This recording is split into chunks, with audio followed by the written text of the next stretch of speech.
আমি ওখানে বসছি ক্যামেরা নিয়ে, আর ওরা আমার মানে আদর খাওয়ার জন্য এরা খুব ঝামেলা করতেছে। পা দিয়ে ফেটে গেছে। তো এইভাবে আস্তে আস্তে ফেটে এই অসাধু কিছু ডাক্তার থাকে, এই ডাক্তারদের কারণে আমাদের অলরেডি একটা বকনা বাছুর এটা মারা গেছে। হঠাৎ করে আজকে আমি এই ভিডিওতে আসার মূলত কারণ হচ্ছে, আপনারা অনেকেই দুশ্চিন্তায় আছেন আসলে ল্যাম্পিং ডিজিজ ভাইরাস হলে আসলে আমাদের কি করণীয়। আজ কয়েকটা বিষয় নিয়ে আমি আপনাদেরকে কথা বলবো। যেমন লাম্পিং রোগের লক্ষণ কি, মানে কি হলে আপনি বুঝতে পারবেন যে আপনার গরু লাম্পিং রোগ হয়েছে। দ্বিতীয়ত, লাম্পিং রোগ বা লাম্পিং ডিজিজে আক্রান্ত হলে আপনার প্রাথমিক পর্যায়ে যে করণীয়টা সেটা বলবো। আর তৃতীয় নাম্বার হচ্ছে লাম্পিং রোগটা কি, আসলে এর চিকিৎসা কি, ডাক্তাররা কি চিকিৎসা দেয় সেই বিষয়েও বলবো। তো ভিডিওটি না টেনে সাথেই থাকুন। ল্যাম্পিং রোগের লক্ষণটা হচ্ছে, প্রথমত অবস্থায় এক একটা গরুর এক একটা ধরনের লক্ষণ দেখা দেয়। যেমন আমি অ্যাগ্রো ফার্ম করার পূর্বে আমাদের বাড়িতে একটা দুইটা গরু আমরা লালন পালন করতাম, সেই সময়ও আমাদের এই ল্যাম্পিং রোগটা হয়েছে। তো আমরা চিকিৎসা করেছি, আলহামদুলিল্লাহ সুস্থ হয়ে গেছে।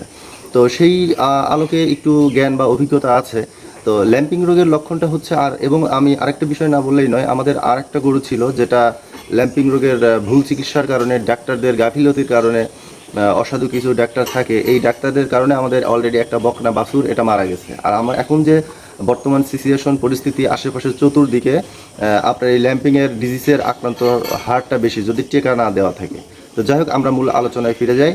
তো ল্যাম্পিং রোগটা হচ্ছে মূলত, ল্যাম্পিং রোগ যখন হয় তখন একটা গরুর বিশেষ করে দেখবেন যে একটা অঙ্গ ফুলে যায়, পা হতে পারে, তারপর অনেক সময় হতে পারে যে নাভিটা ফুলে যেতে পারে, বিভিন্ন জায়গা ফুলে যেতে পারে, মাথা ফুলতে পারে। তো এভাবে ফুলে যায়, এটা ভয়ের কোনো কারণ নাই। আর অনেক সময় দেখা যাচ্ছে এই যে গোল গোল চাকা চাকা একটা ঘা জাতীয় হয়, এরকম হতে পারে। আবার অনেক সময় যে পক্স হয়, ছোটো শরীরে গুটি গুটি বেরোয়, এরকম বিভিন্ন ধরনের লক্ষণ দেখা দিতে পারে। তো এরকম যদি হয় তো আমি আপনাদেরকে প্রথমেই বলবো, কোনো চিন্তা টেনশন করার দরকার নাই। আচ্ছা, ল্যাম্পিং রোগ হলে আপনার প্রথমত করণীয়টা হচ্ছে, এই গরুটাকে আপনার যেহেতু অনেক সময় মুখে যদি হয়ে যায় তাহলে দেখা যাচ্ছে খাবারের রুচিটা কমে যায়, খাবারটা খাওয়া বন্ধ করে দেয় বা কমায় দেয়। সেক্ষেত্রে একে বেশি বেশি একটু প্রোটিন বা দানাদার খাবারগুলো বা ঘাসগুলি একটু বেশি বেশি আলাদাভাবে যত্ন কেয়ার করবেন। দ্বিতীয়ত, আপনার যে করণীয়টা থাকবে সেটা হচ্ছে, এর আলাদা কোনো ওষুধ বা মেডিসিন খুব একটা প্রয়োজন নাই। তো কী মেডিসিন ওষুধ লাগবে সেটাও আমি আপনাদেরকে বলবো। তো আপনি একটা কাজ করতে পারেন, আমাদের দেশে যে গ্রামের বাড়ির আশেপাশে বিভিন্ন নিম গাছ থাকে, এই নিম গাছের নির্যাস বা রস আপনি আপনার গরুকে প্রতিদিন সকাল বিকাল খাওয়াইতে পারেন, লেবুর রস সহ। লেবুর রস দিয়ে নিম গাছের নির্যাস বা রস করে আপনি সকাল বিকাল দুইবার আপনি খাওয়াবেন, এটা করতে পারেন। আর ল্যাম্পিং রোগ হলে আমরা অনেকেই যেহেতু ফুলে গেছে, অনেক সময় আকারে আক্রান্ত হয়েছে, এরকম হয়ে থাকে। তো এরকম যদি হয়ে থাকে, আমরা দেখা যাচ্ছে বিভিন্ন অসাধু ভেটেরিনারি ডাক্তার চিকিৎসক আছে, তাদেরকে ডেকে নিয়ে আসি। তারা অযথা কিছু ভিটামিন ইনজেকশন বা বিভিন্ন ইনজেকশন দেওয়ার ফলে কি করে, প্রতিদিন 500-700 টাকা আপনার কাছ থেকে পকেট থেকে নিয়ে যাচ্ছে। প্রতিদিন আসবে, 5 দিন 7 দিন 10 দিন এভাবে করবে, অর্থাৎ আপনার 4-5 হাজার টাকা আপনার পকেট থেকে চলে যাবে। তো এই জায়গাটা আমি পূর্বের অভিজ্ঞতা থেকে বলি, আমাদের একটা গরু ছিল, এই গরুটা যখন লাম্পিং হয়ে যাওয়ার পরে আসলে ওষুধ প্রয়োগ করলে এটা তখন কাজ করে না, বরঞ্চ আর্থিকভাবে আপনি ক্ষতিগ্রস্ত হবেন। দ্বিতীয়ত, আপনার গরুটা মারা যাওয়ার সম্ভাবনাটা বেশি থাকে। সেক্ষেত্রে যারা নিজের পকেট গরম করার জন্য, নিজের টাকা হাতিয়ে নেওয়ার জন্য, তারা বিভিন্নভাবে আপনাকে ভয়ভীতি দেখাবে। তো আমি আপনাদেরকে বলবো, ভয় পাওয়ার কোনো কারণ নেই। যদি এরকম হয়ে থাকে, জাস্ট গরুকে একটা ডাক্তার ডেকে, আপনার বিশ্বস্ত কোনো ডাক্তার যদি থাকে, শুধু আপনি নিজেই বলবেন যে ইনাকে জ্বর মেপে দেখবেন, জ্বর যদি থাকে তাহলে জ্বরের একটা ইনজেকশন দিবেন। আর হচ্ছে ল্যাম্পিংয়ের জন্য আলাদা কোনো ওষুধ নেই, জ্বরের ইনজেকশন দেবেন। আর ঠান্ডা জাতীয় কিছু ওষুধ আছে, এই ওষুধগুলো আপনি সকাল বিকাল দুইবার, 2টা 4টা 4টা 8টা বড়ি এভাবে আপনি ট্যাবলেটগুলো খাওয়াই দিতে পারেন। আসলে আমি ট্যাবলেটের নাম বলতে পারবো না, কারণ হয়তো অনেক সময় অনেকেই ভাববেন যে আমি কোম্পানির নাম প্রমোট করছি। শুধু নাপা, যেটা জ্বরের, এই নাপা নিয়ে এসে আপনি সকালে 2টা বিকালে 2টা খাওয়াই দিবেন, ইনশাল্লাহ আস্তে আস্তে এটা ঠিক হয়ে যাবে। আর ঠিক হওয়ার লক্ষণটা হচ্ছে, আমি আপনাদেরকে বলি, পাটা যখন ফুলে যায় বা শরীরে যখন গোটা গোটা হয়, তখন কি করতে হয়, গরম পানি দিয়ে হালকা হালকা স্যাক দিয়ে দিতে পারেন। স্যাক দিয়ে গরম পানি দিয়ে হালকা, মানে গরম পানির সাথে কাপড় ভিজায় হালকা হালকা একটু স্যাক দিতে পারেন, এভাবে করতে পারেন, সমস্যা নেই। বেশি আকারে যখন ফুলে যায় বা কম ফলে, তখন কি হয়, এটা আস্তে আস্তে অনেক সময় ব্যথার ইনজেকশন খাওয়াইলে বা গরুর যদি রোগ প্রতিরোধ ক্ষমতা থাকে, এটা আস্তে আস্তে থেমে যায়।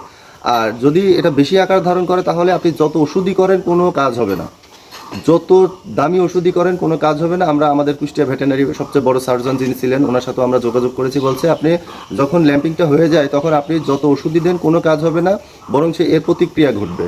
আর এইটার সারার মূল উপায় হচ্ছে এটা কোনো না কোনো জায়গা থেকে এটা ফেটে যাবে, ফেটে বেরিয়ে পড়বে। অর্থাৎ এর মধ্যে থেকে পুজ, ভিতরে যে ময়লাগুলো থাকবে এই ময়লাগুলো ফুলার যেমন পুজ জাতীয় একটা ইয়ে থাকে, এইগুলো আপনার আস্তে আস্তে ওই কোনো একটা জায়গায় গোটা হবে, ঘা হবে, ওই দিক থেকে আস্তে আস্তে বেরিয়ে যাবে। অর্থাৎ আমরা ছোটোবেলায় দেখেছি আমাদের বিভিন্ন জায়গায় শরীরের, যেমন হতে পারে বগলে হতে পারে, ঘাড়ে হতে পারে, মাথায় হতে পারে, বা পিছন সাইডে হতে পারে, যে কোনো জায়গায় দেখবেন আমাদের একটা বিস্ফোরা জাতীয় হয়।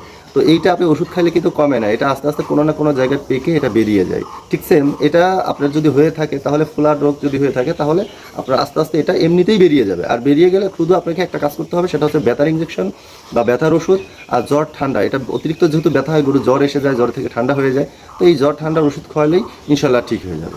ল্যাম্পিং ডিজিজে যদি কোনো গরু আক্রান্ত হয়, তাহলে আমি আপনাদেরকে বলবো কোনো প্রকার ভয়, হতাশা, টেনশনের কোনো কারণ নেই। জাস্ট আল্লাহকে ডাকবেন, আল্লাহকে স্মরণ করবেন, ইনশাল্লাহ আল্লাহ যদি চায় আপনার এই ল্যাম্পিং ডিজিজ থেকে রক্ষা দিতে পারে। তো যাই হোক, আমি আপনাদেরকে এখন শেষবারে আপনাদেরকে দেখাবো যে আমাদের গত ভিডিওতে আমি আপনাদেরকে দেখিয়েছিলাম আমাদের একটা গরু জাস্ট ল্যাম্পিং ডিজিজে আক্রান্ত হয়েছে। আমরা টিকা দিয়ে ফেলেছি অনেক দেরিতে, আর বাকি সব যতগুলো গরু দেখতে পাচ্ছেন এগুলো টিকা দেওয়া আগে আছে। আর এই ল্যাম্পিং ডিজিজে আক্রান্ত গরুটার কী সর্বশেষ অবস্থা সেই বিষয়টা আমি আপনাদেরকে দেখাবো। তো যাই হোক, আমরা আমাদের সেই ল্যাম্পিং ডিজিজে আক্রান্ত গরুটাকে আমরা দেখে আসি এবং আমি আপনাদেরকেও দেখাচ্ছি। বেচারা খুবই অসুস্থ এবং শরীরটা মনে হয় প্রচণ্ড জ্বর, ওনার পায়ে যে পরিমাণ ব্যথা, এবং সবচেয়ে খুশির বিষয় আমি আপনাদেরকে যেটা বলেছিলাম ওটা ফেটে বের হবে, তো ওটা ইনশাল্লাহ ফেটে গেছে, অলরেডি কষানি ঝরতেছে। তো আমি আপনাদেরকে ভিডিওতে দেখাচ্ছি, এই যে ফেটে গেছে, মাছি বসছে, এই যে ফেটে গেছে। তো যাই হোক, ফেটে যদি যায় তাহলে আলহামদুলিল্লাহ ভালো, কোনো সমস্যা হবে না। তো আপনারা বিভিন্ন ভেটেরিনারি ওষুধের ডাক্তারের কাছে না গিয়ে, নিজের অর্থনৈতিকভাবে ক্ষতিগ্রস্ত না হয়ে আপনারা প্যারাভেট কিছু ওষুধ আছে, প্যারাভেট, এবং আমি যেটা খাওয়াচ্ছি প্যারাভেট 2টা সকালে, এবং ভিপিভেট নামের অল্প সীমিত কম দামের ওষুধ, 2 টাকা 3 টাকার দাম হয়তো হবে, এরকম ওষুধ আমি সকালে 2টা, বিকেলে 4টা, সকালে 4টা, এভাবে আমি প্রতিনিয়ত খাওয়াচ্ছি। এই কয়দিনে খাওয়ানোর পরে ফোলাটায় ব্যথা একটু কমছে, জ্বর কমছে, কিন্তু এই যে পাটা ফেটেছে, এখন আস্তে আস্তে ইনশাল্লাহ ঠিক হয়ে যাবে। তো আমরা পূর্বের অভিজ্ঞতা থেকে আমি আপনাদেরকে জানালাম।